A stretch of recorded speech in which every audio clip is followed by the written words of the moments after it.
सजी, उन भगवान अधोक सच की भक्ति होनी चाहिए। और भक्ति भी कैसी हो? अहेतु की, कोई हेतु नहीं होना चाहिए भक्ति में।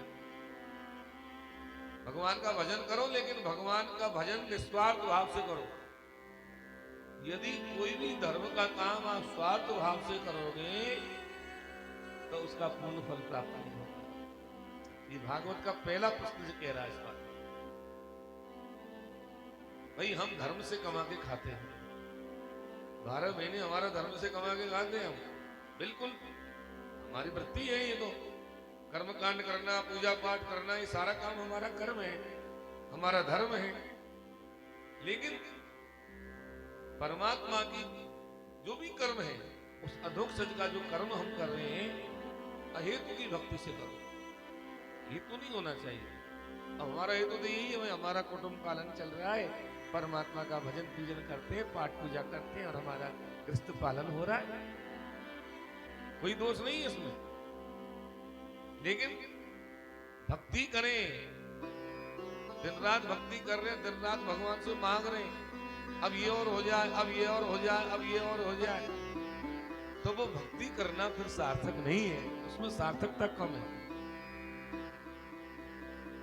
बिना मांगे, परमात्मा से बिना मांगे और भगवान की भक्ति करो, धर्म करोगे तो उसका फल पूर्ण मिलेगा। हेतु नहीं होना चाहिए भक्ति। आप सब मंदिर में जाते हैं, मंदिर में जाकर के और 5 रुपए चढ़ा देंगे, 10 रुपए चढ़ा देंगे और फिर मन ही मन में कहेंगे, हे भगवान वो जो प्लॉट मैंने देख रखा है वो आना चाहिए, बस 1 करोड़ का, कोई बात नहीं, आ जाए।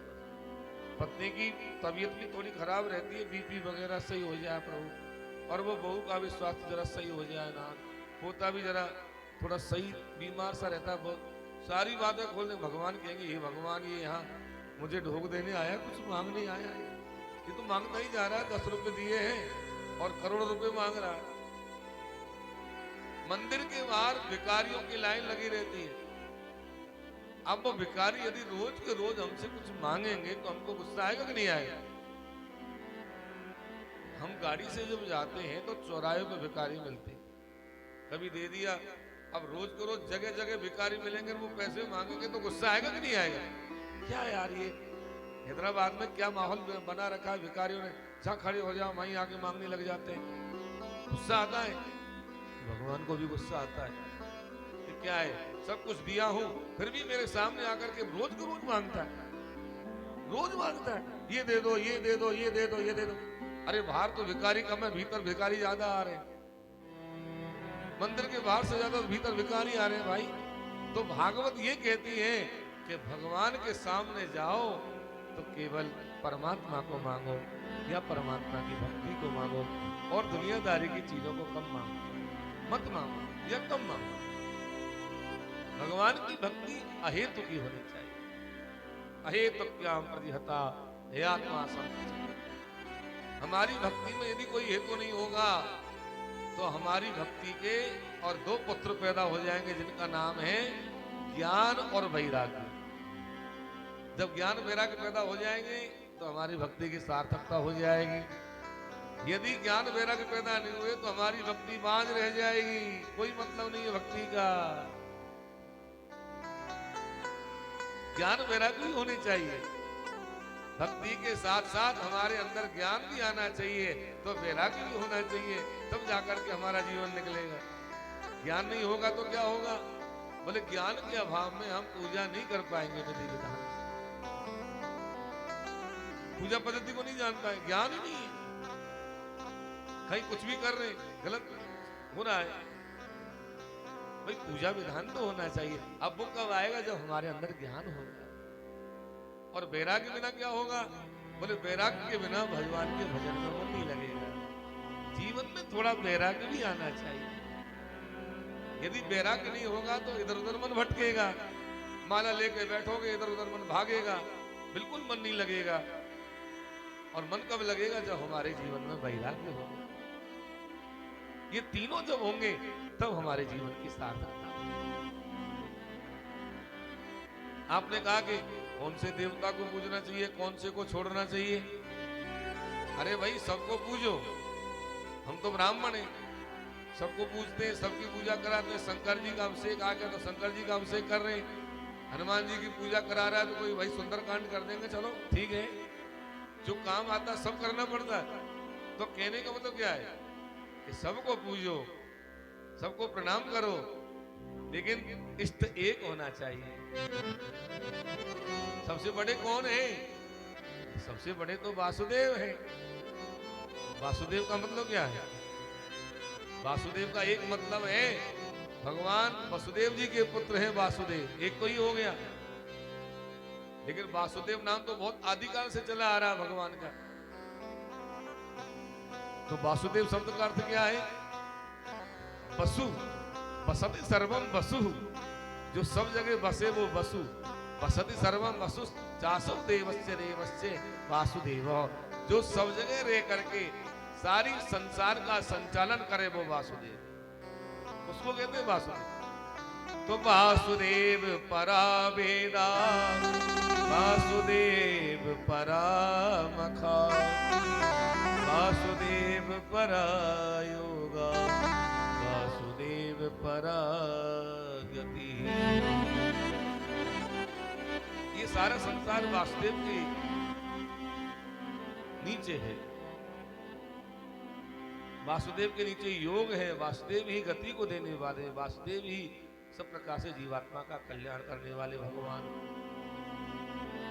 सबको प्रणाम करो, लेकिन इष्ट भगवान वासुदेव को बनाओ, उनसे बड़ा कोई नहीं है। तो महाराज जन्म परमात्मा का अवतार क्यों होता है? भगवान का अवतार क्यों होता है? बोले भगवान के अवतार से तात्पर्य है,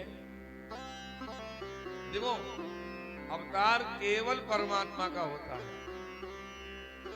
हमारा जन्म होता है, परमात्मा का अवतार होता है। परमात्मा संसार में उतरते हैं इसलिए उनको अवतार कहते हैं, और हम गिरते हैं, हम संसार में गिरते हैं, हम उतरते नहीं हैं। वो अपनी इच्छा से आते हैं, निज इच्छा। गोस्वामी जी ने लिखा है ना, निज इच्छा निर्मल बपू। भगवान राम जी की स्तुति में गाया है ना, भगवान आते अपनी इच्छा से आते हैं, निज इच्छा। हम हमारी इच्छा से थोड़ी आ सकते हैं। तो जो इच्छा से आता है वो अवतरित होता है, और जो इच्छा से नहीं आता है वो गिरता है, संसार में आता है। तो अवतार केवल भगवान का होता है। बहुत से लोग आजकल मोबाइलों पे पोस्ट डालते हैं तो उसमें लिख देते हैं अवतरण दिवस की शुभकामनाएं, आपके अवतरण दिवस की शुभकामनाएं। ये मूर्ख लोगों का काम। अरे महामूर्ख, अवतार तो केवल भगवान का होता है भाई। ये कोई अवतारी पुरुष कौन आ गया ऐसा दुनिया में, इसके लिए तुम लिख रहे हो अवतरण दिवस की शुभकामनाएं। अवतरण तो केवल परमात्मा, और भगवान तो भगवान है। कई लोग भगवान को महापुरुष कह देते हैं। अरे साहब, हमारे देश में मैंने कई बार सुना है टीवियों में, हमारे देश में महात्मा गांधी, जवाहरलाल नेहरू, इंदिरा गांधी, राम कृष्ण जैसे महापुरुष हुए। ना समझ लोग राम कृष्ण को इनके साथ में लगा देते। राम कृष्ण को किसके साथ में लगाते हैं? नेताओं के साथ में। कितनी मूर्खता वाली बात है। राम कृष्ण कोई महापुरुष नहीं है, वो तो भगवान है। और भगवान कौन होता है? जो षडेश्वरी संपन्न होता है, छह ऐश्वर्य जिसके साथ में लगे होते वो भगवान के। और शब्द का अर्थ होता है सर्वव्यापी। तो जैसे आदमी गाड़ी से जा रहा है और गाड़ी कीचड़ में फंस गई, अब वो कीचड़ में फंस गई गाड़ी, तो उसको निकालने के लिए बार बार और गियर लगाएगा, लेकिन गाड़ी निकलेगी नहीं। तो वो पीछे मुड़ के देखेगा, भैया थोड़ा धक्का मार दो। कोई आदमी आके धक्का मारता है तो वो गाड़ी निकल जाती है। ऐसे ही आदमी जीव जब संसार की माया में फंस जाता है, और माया में फंसे हुए जीव को निकालने के लिए भगवान माया से आकर के अवतार लेते हैं। भगवान के अवतार का क्या प्रयोजन है? अवतरणम ब्रह्मत्वात् मानवित अवतार। इसका मतलब ब्रह्म से लेकर के और मनुष्य बनना, यही अवतार है भगवान। ब्रह्मत्वात् मानवित अवतार, ब्रह्म से मानव बनना ये अवतार है भगवान। दूसरा, अवतारम निर्गुणत्वा सगुणत्वे अवतारम। निर्गुण से, जो निर्गुण निराकार भगवान है, वो सगुण बनकर के धरती पर आ जाते हैं, तो वो अवतार की दूसरी संज्ञा मानी जाती है। तीसरा अवतार क्या है? अवतरणम स्वर्गात पृथ्व्याम अवतारम। स्वर्ग से उतर करके जो भगवान धरती पर आते हैं लीला करने के लिए, वो अवतार है। चौथे अवतार का प्रयोजन क्या है? अवतरणम रक्षणम भक्तानाम तारणम इति अवतारो। अपने देखो, अवतार भगवान यदि चाहे तो लीला तो कुछ भी मां से बैठे बैठे कर सकते हैं, लेकिन सबसे बड़ा अवतार का प्रयोजन क्या है सोताओ? अपने भक्तों की इच्छा को पूर्ण करने के लिए, भक्तों की रक्षा करने के लिए, और भक्तों के साथ में भगवान लीला करने के लिए पृथ्वी पर आते हैं, उसको अवतार बोलते हैं। देखो, भगवान के अवतारों की कोई गिनती नहीं कर सकता। अवतार असंख्य, असंख्य अवतार है भगवान के, कोई गिनती भी नहीं कर सकता। लेकिन भगवान के 10 अवतार माने गए। भागवत में 10 अवतार नहीं है, 24 अवतार है। ये 24 अवतार कौन कौन से हैं? जरा तीसरे अध्याय में जो बताया वो हम आपको सुनाते हैं। भगवान का प्रथम अवतार से एव प्रथमं देव कौमारं सर्गमास्थिता चचारो। भगवान का प्रथम अवतार है कुमार अवतार। चचारो ब्रह्मन् ब्रह्म ब्रह्मचर्य अखंडितम। भगवान का प्रथम अवतार सनत कुमार अवतार, सनक सनंदन सनातन सनत कुमार, 4 रूपों में भगवान ने अवतार लिया। ये ब्रह्मचर्य अवतार है भगवान का। सनत कुमार अवतार प्रथम अवतार, बहुत ध्यान से सुनना, सबको याद होना चाहिए अवतारों का नाम। भगवान का दूसरा अवतार द्वितीयम तो भवायाश्च रसातल गता महिम। रसातल में देवता, ये पृथ्वी को दानव लोग ले गए, उस पृथ्वी को लाने के लिए भगवान ने अवतार धारण किया, 12 अवतार। ये दूसरा अवतार संतोष का अवतार। तीसरा अवतार भगवान का नारद जी का अवतार है, ये भक्ति का अवतार है। बोली नारद जी महाराज की। भगवान का चौथा अवतार है नर नारायण आवसी, नर नारायण अवतार। भगवान का 5वां अवतार है पंचमो कपिलो नाम सिद्धेशो काल वेत्नुता। कपिल अवतार, अपनी मां को सांख्य ज्ञान प्रदान किया, सारी पृथ्वी को ज्ञान कराया, वो कपिल भगवान का 5वां अवतार है। छठा अवतार है दत्तात्रेय अवतार, जिन्होंने मूर्ति के गर्भ से अवतार धारण किया, जिनके चरणों की रज को बड़े बड़े योगेश्वर अपने मस्तक पर धारण करते हैं, ऐसे भगवान दत्तात्रेय। 7वां भगवान का अवतार है यज्ञ अवतार। बोलिए नारायण भगवान की। ये यज्ञ अवतार भगवान का 7वां अवतार। 8वां अवतार है भगवान का ऋषभदेव अवतार। नाभि के यहां ऋषभदेव बनकर के आए और जैन धर्म को चलाया। ये जैन धर्म को चलाने वाले ऋषभदेव भगवान। 9वां अवतार है पृथु अवतार। 10वां अवतार है मत्स्य अवतार, मछली बने भगवान। 11वां अवतार है कच्छप अवतार और 12वां अवतार है धनवंतरी अवतार। 12वां धनवंतरम, आयुर्वेद का प्रवर्तन किया। और 13वां अवतार है मोहिनी अवतार, मोहिन्या मोहन स्त्रिया। देवताओं को अमृत पिलाया, दैत्यों की पराजय किया। 14वां अवतार है नरसिंह अवतार, अपने भक्त प्रहलाद के लिए भगवान नरसिंह अवतार। प्रहलाद को बचाया, हिरण्यकश्यप का वध किया। 15वें अवतार है वामन, भगवान बौने हो गए, छोटे हो गए, भक्ति के सामने बौने बन गए भगवान। वामन अवतार 15वें अवतार।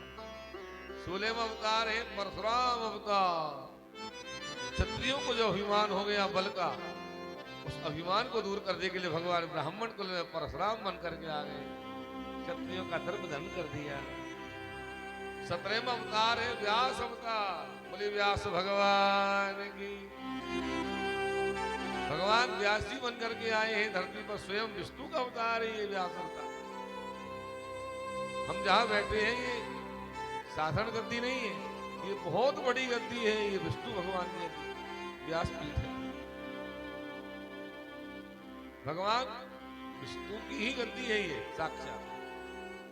वेदों की, पुराणों की, सबकी शाखा करने के लिए वेदों का निर्माण, पुराणों का निर्माण, महाभारत जैसे ग्रंथ की रचना, भागवत जैसी ग्रंथ की रचना करने के लिए भागवत भगवान स्वयं व्यासी बन करके आए हैं।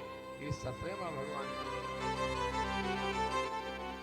18वां अवतार श्री राम अवतार। बोले राघवेंद्र सरकार की। भगवान राघवेंद्र का अवतार 18वां अवतार। मर्यादा पुरुषोत्तम भगवान राम जी का अवतार। और 19वां बलराम जी का अवतार है और 20वां श्री कृष्ण का अवतार है। बोले कृष्ण चंद्र भगवान की। 21वां हंस अवतार है, 22वां हयग्रीव अवतार है और 23वां बुद्ध अवतार है। और 24वां अवतार ये बुद्ध का भी क्या दिया भागवत में, बुद्ध के लिए लिखा है होगा। बुद्धो नामना जनसुतो कीर्तेषु भविष्यति। होगा, क्योंकि भागवत तो द्वापर की बनी हुई है और ये बुद्ध जो अवतार हुआ है ये कलयुग में हुआ है, इसलिए होगा लिखा है, तो हो गया वो। और 24वां अवतार अभी हुआ नहीं है, जिसका नाम है कल्कि देव अवतार। बोली कल्कि देव भगवान की। एक बात और कहूं, जितने भी अवतार हैं भगवान के वो सब भारतवर्ष में हुए हैं। भारतवर्ष को भगवान ने चुना है। ये भगवान की लीला भूमि, कर्म भूमि है भारतवर्ष। पाश्चात्य संस्कृति ऐसा होगा विदेशों में क्या है, लेकिन भारत में जो है वो कहीं नहीं है। भारत के जैसा कहीं नहीं मिलेगा आपको। भारत के पास में धर्म है, भारत के पास में संस्कृति है, भारत के पास में और वेद है। और वेद ने जो कहा है वो इस धर्म है, वही सबसे बड़ा प्रमाण है। वेद का ही कहा हुआ सबसे बड़ा प्रमाण। सारा संसार भारत की ओर देख रहा है कि भारत के पास में जो है वो कहीं नहीं है। पहले देख रहा होगा कि नहीं देख रहा, लेकिन इस समय तो पूरा संसार भारत की ओर देख रहा है कि वास्तव में भारत के है देश। तो भगवान के 24 अवतारों का नाम लिया। ये 24 अवतारों का नाम यदि कोई सुबह सुबह उठते ही ले लेता है हाथ जोड़ करके, उसका पूरा दिन बहुत अच्छा निकलता है। लेना चाहिए। हरे राम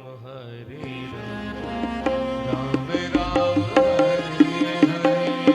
हरे राम, हरे राम राम राम हरे हरे, हरे राम हरे राम राम राम हरे हरे, हरे राम हरे राम राम राम हरे हरे, हरे कृष्ण कृष्ण कृष्ण हरे हरे, हरे कृष्ण कृष्ण कृष्ण हरे हरे, हरे राम राम राम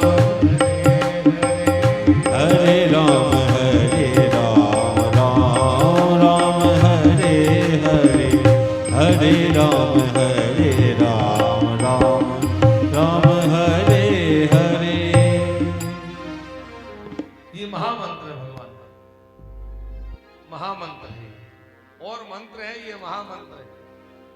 इसको कैसे भी गाया जा सकता है, चाहे हरे राम से गा लो, चाहे हरे कृष्ण से गा लो। वैसे नियम तो ये है, शुद्ध तो यही है, हरे राम राम राम हरे हरे, हरे कृष्ण कृष्ण कृष्ण। अब इसका नियम ये है कि इसको नहा धो करके पवित्र होकर के गाया जाता है। हर समय नहीं ले सकते इसको, लेकिन चैतन्य महाप्रभु ने, हमारे प्रभु महाप्रभु जी ने एक बहुत सुंदर व्यवस्था बनाई कि भैया कोई कभी भी यदि इस मंत्र का जप करना चाहे तो उल्टा करके उसको बोल दो, हरे कृष्ण कृष्ण कृष्ण हरे हरे, हरे राम राम राम हरे। ये व्यवस्था हमारे चैतन्य महाप्रभु ने बनाई। उल्टा करके कभी भी गा लो आप, सोते उठते गाते चलते कभी भी महामंत्र का जप कर लो। आगे बहुत सुंदर पुस्तक किया, सूत सूत महाभाग बदनो बदतांबर कथा भागवती पुण्या यदा हो भगवान सुखः। सूत जी आप तो परम ज्ञानी हैं, आप तो परम ज्ञानी है, बताओ ये सुखदेव जी महाराज ने ये कौन है और इन्होंने किस तरह से और व्यास जी से ज्ञान लिया और कैसे परीक्षित जी को जाकर के ज्ञान दिया। ये व्यास जी कौन है, जरा इसके बारे में तो बताओ। हमने तो यूं सुना है कि सुखदेव जी महाराज तो इतने परमहंस थे कि जब सुखदेव जी का जन्म हुआ, जन्म लेते ही भागने लगे जंगल की ओर। पीछे पीछे व्यास जी जा रहे थे, तो सुखदेव जी जब जंगल में बढ़ते जा रहे थे तो मार्ग में कोई सरोवर पड़ा था। वो सरोवर में देवताओं की नव युवती स्त्रियां निर्वस्त्र होकर के नहा रही थी। सुखदेव जी को जाता हुआ जब देखा, उन स्त्रियों ने बाहर आकर सुखदेव जी को उसी अवस्था में प्रणाम किया, लेकिन सुखदेव जी ने इनकी तरफ नहीं देखा, आगे बढ़ गए। सुखदेव जी के बढ़ने के बाद पीछे से आए व्यास जी, बेटा रुक जा, बेटा रुक जा। जब व्यास जी को देखा तो देवांगनाएं जल्दी जल्दी कपड़े पहनने लगी, बाबा आगे जल्दी कपड़े पहनो। व्यास जी के मन में आया कि देखो कैसी मतवाली हो रही है, मेरा बेटा निकल के गया, उसको देख करके तो कपड़े नहीं पहने और मेरे बुढ़ापे को देखकर कपड़े पहनने का नाटक कर रही है। व्यास जी के मन में थोड़ा ये भाव आ गया। जब व्यास जी के मन में ये भाव आया तो वृक्षों में से आवाज आई, व्यास जी आपका पुत्र तो योगी है, आपका पुत्र तो यही नहीं जानता कि स्त्री क्या होती है, पुरुष क्या होता है, और आपको माया लगी हुई है। अरे माया का ही तो पर्दा है, जिसको माया नहीं उसका क्या पर्दा करना। तो आपका पर्दा यूं किया है, आपको माया है, आपके पुत्र का पर्दा यूं नहीं किया, उसको कोई माया नहीं है, वो यही नहीं जानता कौन क्या होता है। तो माया का ही तो पर्दा है व्यास जी। व्यास जी महाराज ने विचार कर लिया कि भाई वापस चलो यहाँ से। व्यास जी वापस आ गए और अपने पुत्र की मिट्टी की मूर्ति बनाकर सुखदेव की वेद पुराण सबका ज्ञान कराने लग गए, और वो सब ज्ञान सुखदेव जी को जंगल में हो गए।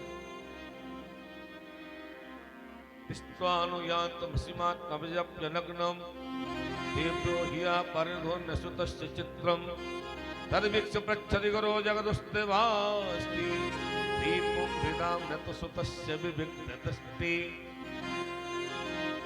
वेदों में से क्या आवाज आई? दीपं विदाम नतसुतस्य विविक्तदस्ति। तुम्हारे पुत्र की दृष्टि में स्त्री पुरुष का भेद नहीं है, आपकी दृष्टि में भेद है, इसलिए आपका पर्दा कर दिया। जिसको माया नहीं उसका काहे का पर्दा, वो ये नहीं जानता स्त्री क्या है पुरुष क्या है, सब समान है, माया रहित के लिए क्या करना। ऐसे परमहंस शिरोमणि थे सुखदेव जी महाराज। ये व्यासी का जन्म द्वापरे समन प्राप्ते तृतीये युग पर्यये जातो पराशराद योगी वासव्याम कलयाम हरे। द्वापर के अंत में, और ये व्यासी महाराज का जन्म हुआ सत्यवती योजनगंधा पारस ऋषि के तेज से सत्यवती गर्भ से व्यासी का जन्म हुआ। बोली व्यासी महाराज की। व्यास जी का पूरा नाम है कृष्ण द्वैपायन व्यास। काले थे, दीप में पैदा हुए थे। दीपम अयनम यस्य से द्वैपायनो, जिसका रहने की जगह दीप हो वो द्वैपायन। तो दीप में रहते थे व्यास जी। बड़े हो गए, माँ से कहा माँ अब मैं भजन करने जा रहा हूँ। बोले कहाँ जा रहा है बेटा? बोले बद्रीनाथ। कब आएगा? बोले आप जब याद करोगी तभी आ जाऊंगा। और इस वचन का व्यास जी ने जीवन भर पालन किया। आप महाभारत को उठा के देख लो, जब सत्यवती ने व्यास जी को याद किया, सत्यवती के सामने व्यास जी आकर खड़े हो, हाँ माते क्या बात है, कैसे याद किया? उसी समय व्यास जी आ गया। व्यास जी बद्रीनाथ के ऊपर में जो गांव है माना गांव, भारत का अंतिम गांव है वो माना गांव। आप में से बहुत लोग गए हैं। वो माना गांव में सरस्वती नदी बहती थी पहले। वहां आज भी व्यास जी का आश्रम बना हुआ है, सम्यक्प्रास। व्यास जी के आश्रम का क्या नाम है? सम्यक्प्रास। सम्यक्प्रास इति प्रोक्त ऋषि नाम सत्यवर्धनो। आज भी वहां पत्थर की भागवत बनी हुई है, और भागवत के 2 श्लोक वहां आज भी बड़े सुंदर श्लोकों में अक्षरों में लिखे हुए हैं। ब्रह्म नद्याम सरस्वत्याम आश्रमे पश्चिमे तटे सम्यक्प्रास इति प्रोक्त ऋषि नाम सत्यवर्धनः। आज भी लिख रहे वो 2 श्लोक भागवत। यहीं पर भागवत की रचना व्यास जी महाराज के द्वारा हुई है। सरस्वती में नहाए व्यास जी, और सरस्वती में नहा करके व्यास जी ने विचार किया कि अब मुझे कुछ करना है, कलयुग आने वाला है, मैं क्या करूं? तो व्यास जी ने वहीं बैठे बैठे बद्रीनाथ के ऊपर एक वेद के 4 वेद बना।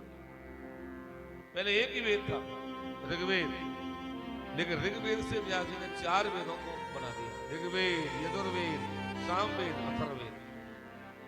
व्यास जी को शांति मिली। फिर व्यास जी ने एक शास्त्र के 6 शास्त्र बना दिए।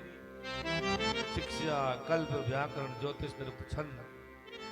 फिर भी व्यास जी को शांति नहीं मिली। फिर व्यास जी ने एक पुराण के 17 पुराण बना दिए। 17 पुराण बनकर तैयार हो गए, लेकिन व्यास जी को शांति नहीं मिली। अब व्यास जी चिंता में पड़ गए कि हे भगवान ये क्या करूं? अब मैं क्या करूं? मुझे शांति क्यों नहीं मिल रही है? व्यास जी चिंता में बैठे थे। उसी समय नारद जी महाराज बीणा बजाते हुए आ रहे, गाते आ रहे, श्रीमन नारायण नारायण श्रीमन नारायण नारायण नारायण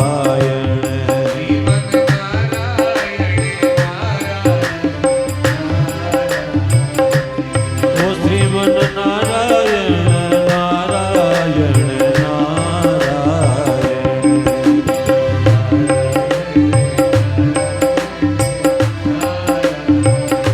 ओ श्रीमन नारायण नारायण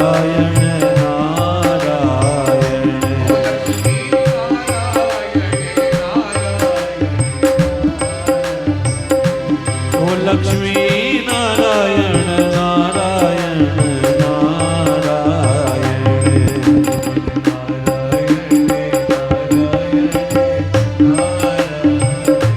ओ बचपन नारायण नारायण नारायण सत्य नारायण नारायण। ओ सत्य नारायण नारायण नारायण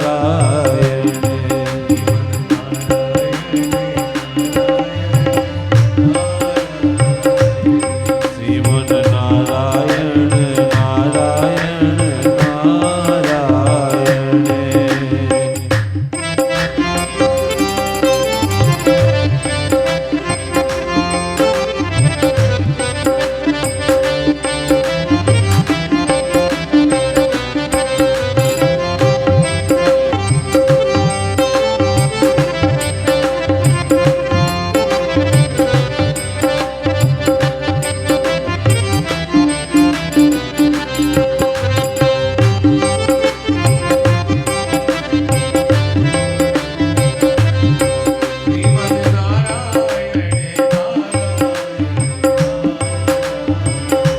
ओ श्रीमन नारायण नारायण नारायण।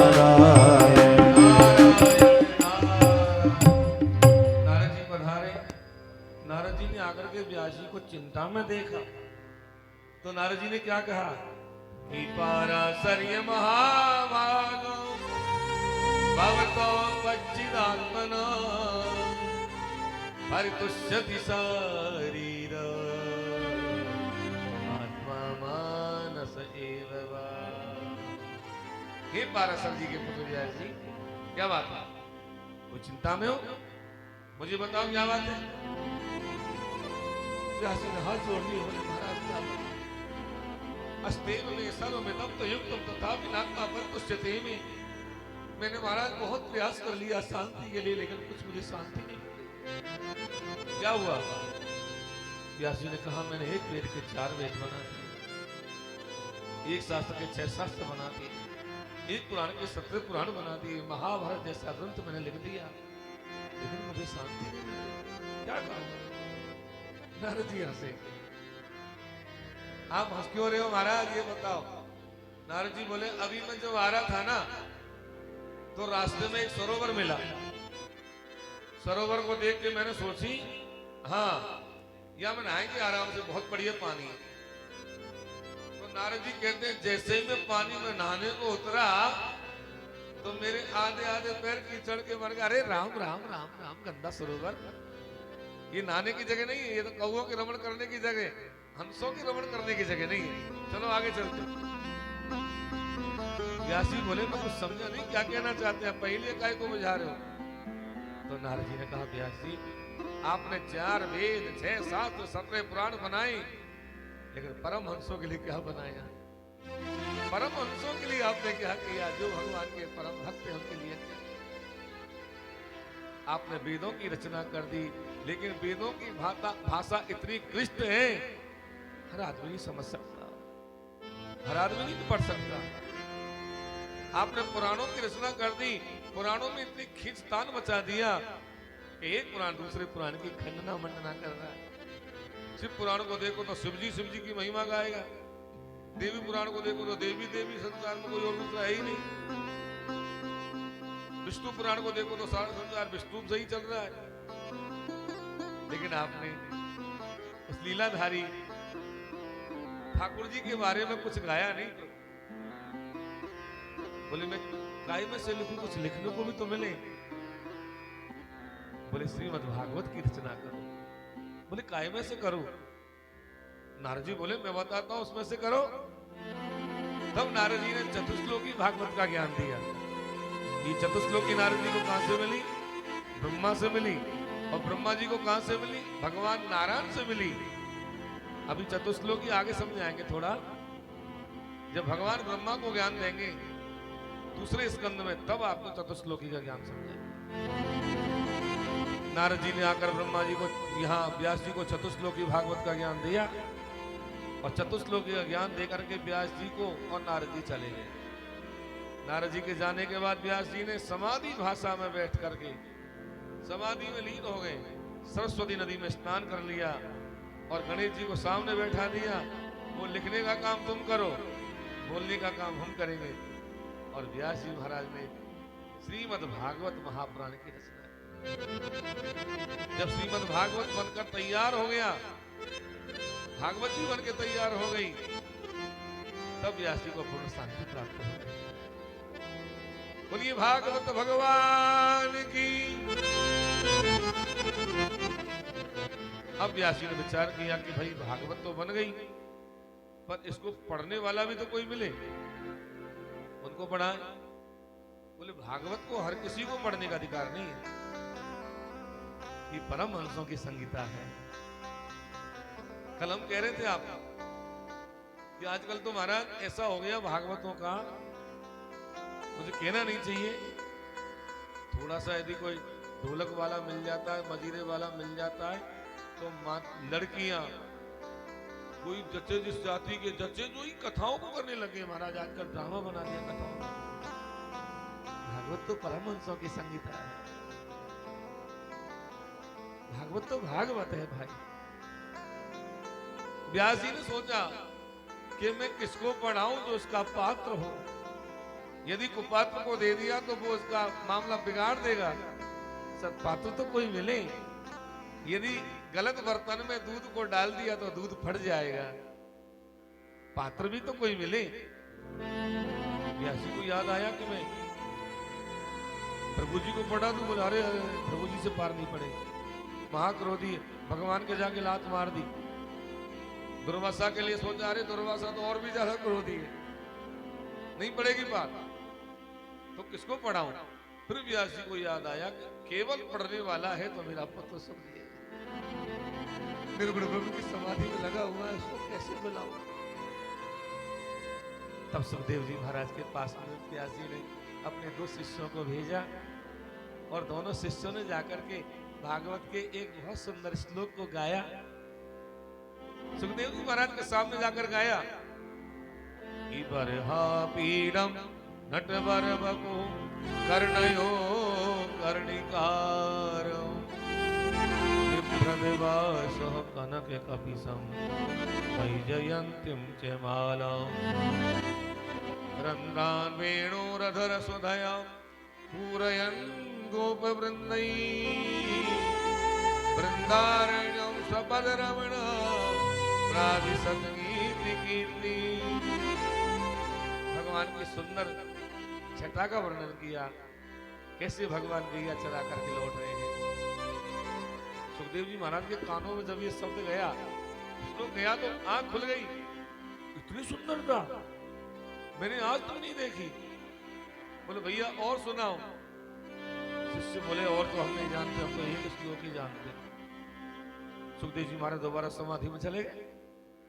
शिष्यों ने आके व्यास जी को बताया कि महाराज हमारा श्लोक को सुन तो लिए, लेकिन वो तो दोबारा समाधि में गया। बोले एक श्लोक और जाकर के बोलो।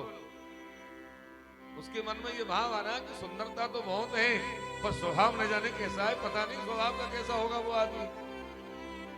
तब व्यास जी के शिष्यों ने जाकर दूसरा श्लोक गाया कि अहो बकिया तनकाल कूटा जिघान सयापर यदद्विसाध्वी लेभे गतिम्दा तुचितां ततोन्यां कंपादयानो शरणं व्रजेम। कंपादयानो शरणं व्रजेम। दूसरे श्लोक को जब गाया कि भगवान कितने दयालु है, जो पूतना जेर लगा करके लाई उसको भी मां की गति प्रदान कर दी। इससे बड़ा दयालु संसार में कौन होगा। सुखदेव जी महाराज ने जैसे ही इस श्लोक को सुना, आंख खुल गई और शिष्यों के साथ में आ गए। बोले हमारे गुरु जी के पास में चल। सुखदेव जी आए, तब सुखदेव जी को लंगोटी लगाया, वेद पढ़ाया। देखो वेद पढ़ने का अधिकार उसी को होता है जिसके शरीर पर कपड़े हो। और बिना वेद के अध्ययन किए हुए, बिना गायत्री के जप किए हुए भागवत का अध्ययन नहीं कर सकता।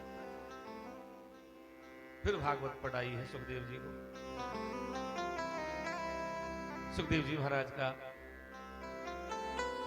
जब ये भागवत पढ़ाई तो उसी भागवत का ज्ञान सुखदेव जी ने राजा परीक्षित को जाकर के दिया गंगा किनारे।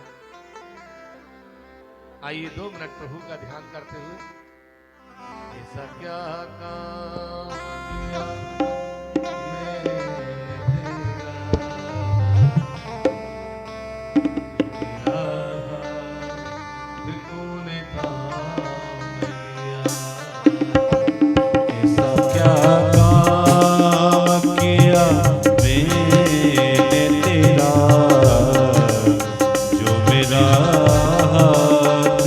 तूने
जमाने में मैं अकेला था, इस जमाने में अकेला था। ओ तेरी माया के रंग में खेला था, तेरी माया के रंग में खेला था। तेरी माया, ओ तेरी माया, तेरी माया न सताएगी उसे जिसने अपना तूने मान लिया। ऐसा क्या काम किया तूने तेरा, तू मेरा तूने थाम लिया। ऐसा क्या काम किया।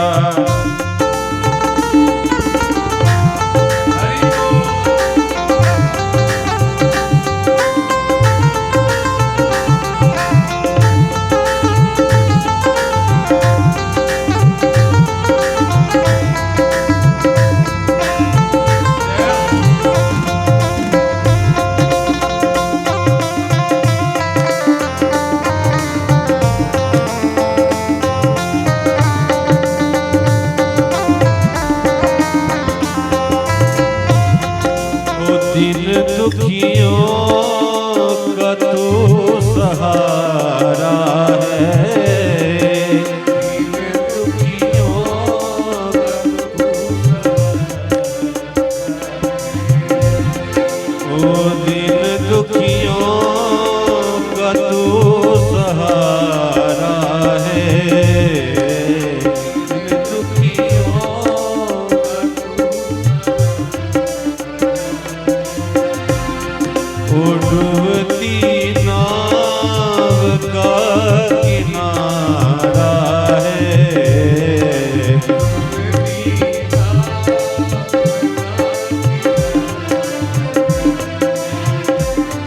ओ तेरी एक नजर, ओ तेरी एक नजर, तेरी एक नजर जिस पे पड़ जाए, तेरी एक नजर जिस पे पड़ जाए, जिसे तूने अपना मान लिया।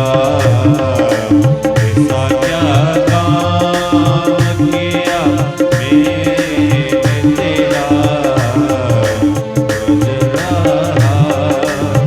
तूने थाम लिया।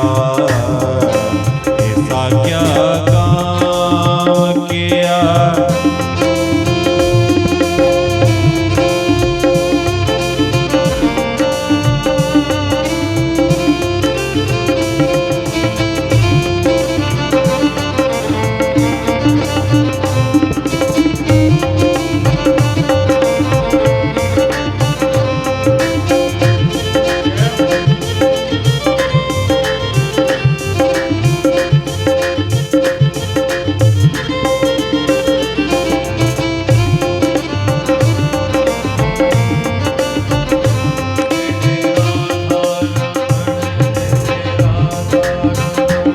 जय जय राधा रमण, जय जय राधा रमण,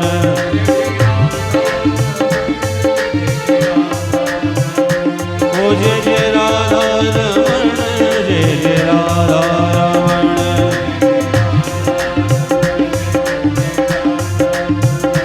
जय जय राधा रमण, जय जय राधा रमण।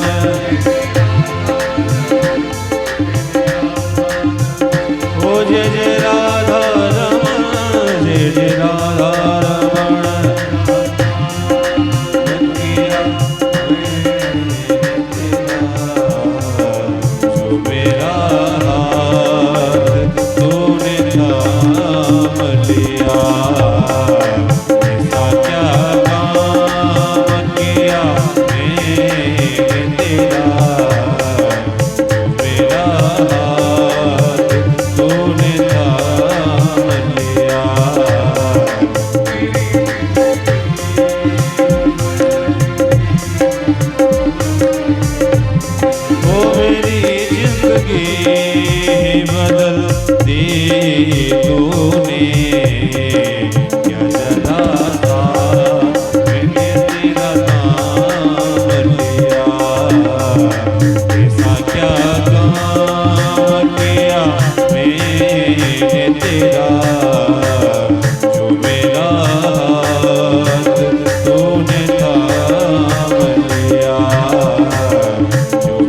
आगे भागवत में महाराज परीक्षित के जन्म का प्रसंग लाने के लिए व्यास जी महाराज